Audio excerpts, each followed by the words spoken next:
នៅក្នុងទីក្រុងឆ្នេរសមុទ្រតូចមួយដែលរលកបានបោកបក់មកលើខ្សាច់ពណ៌មាសនិងសត្វសមុទ្រដែលបក់តាមខ្យល់ប្រៃមានក្មេងប្រុសម្នាក់ដែលចង់ដឹងចង់ឃើញនិងមានចិត្តល្អម្នាក់ឈ្មោះថមមីចូលចិត្តការរុករកឆ្នេរខ្សាច់ប្រមូលសម្បកខ្យងនិងមើលអាងទឹកដែលមានក្តាមតូចនិងត្រីចម្រុះពណ៌ពេលរសៀលដែលមានពន្លឺថ្ងៃមួយពេលដើរលេងក្បែរច្រាំងថ្មថមមីបានប្រទះឃើញអ្វីដែលមិនធម្មតាពោលគឺអណ្ដើកតូចមួយដែលមានសម្បកដែលភ្លឺដូចត្បូងពេជ្រអណ្ដើកបានជាប់គាំងនៅចន្លោះថ្មពីរហើយព្រុយរបស់វារលាត់ដោយអស់សង្ឃឹមអូទេថមមីលាន់មាត់ប្រញាប់ប្រញាល់ទៅកុំបារម្ភអីខ្ញុំនឹងជួយអ្នកគាត់លើកអណ្ដើកនោះយ៉ាងប្រយ័ត្នប្រយែងហើយដាក់លើខ្សាច់ប៉ុន្តែនៅពេលដែលគាត់ធ្វើនោះអណ្ដើកបានមើលទៅគាត់ដោយភ្នែកភ្លឺនិងឆ្លាតវៃហើយនិយាយថាអរគុណថមមីលោតត្រឡប់មកវិញដោយការភ្ញាក់ផ្អើលគឺអ្នកអាចនិយាយបានទេ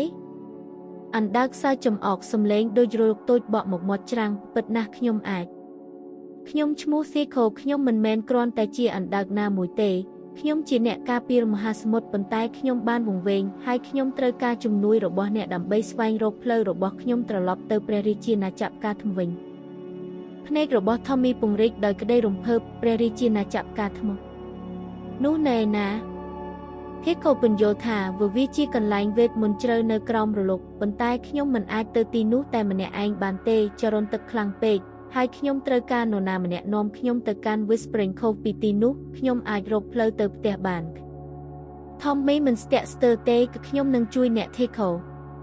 ពួកគេបានធ្វើដំណើររួមគ្នាតាមឆ្នេរខ្សាច់ឆ្ពោះទៅកាន់កោះ Whispering Cove នៅតាមផ្លូវធីកូបានចែករំលែករឿងរ៉ាវនៃភាពអស្ចារ្យរបស់មហាសមុទ្រដូចជាត្រីចាស់ហួយភ្លឺសັບសោតច្រៀងនិងនាវាបុរាណដែលពោរពេញដោយកំណប់ថមមីបានស្ដាប់ដោយភ្ញាក់ផ្អើលការស្រមើស្រមៃរបស់គាត់កើនឡើង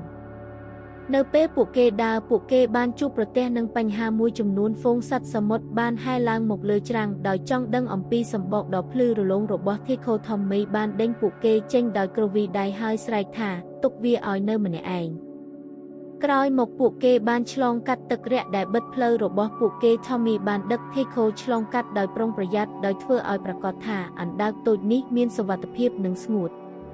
ទីបំផុតបន្ទាប់ពីដើរអស់ជាច្រើនម៉ោងពួកគេបានទៅដល់ជ្រលងភ្នំខ្សឹបវាជាច្រកចូលដែលលាក់ទុកដែលរលកខ្សឹបប្រាប់អាចកំបាំងទល់នឹងថ្មហើយខ្យល់បានបញ្ចេញពន្លឺដោយទឹកសមុទ្រធីខូបាននិយាយសំឡេងរបស់គាត់ពោពេញទៅដោយការដឹងគុណពីទីនេះទៅខ្ញុំអាចដើរតាមចរន្តទឹកត្រឡប់ទៅនគរផ្កាថ្មវិញ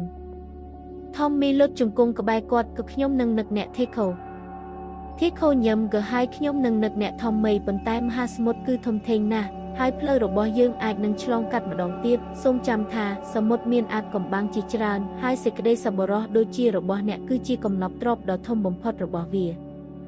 ជាមួយនោះស៊ីខូបានដើរចូលទៅក្នុងទឹកហើយបាត់ខ្លួននៅក្រោមរលកថមមីមើលរហូតដល់ទឹករលកលត់ទាំងអារម្មណ៍សោកសៅនិងរីករាយក្នុងពេលតែមួយ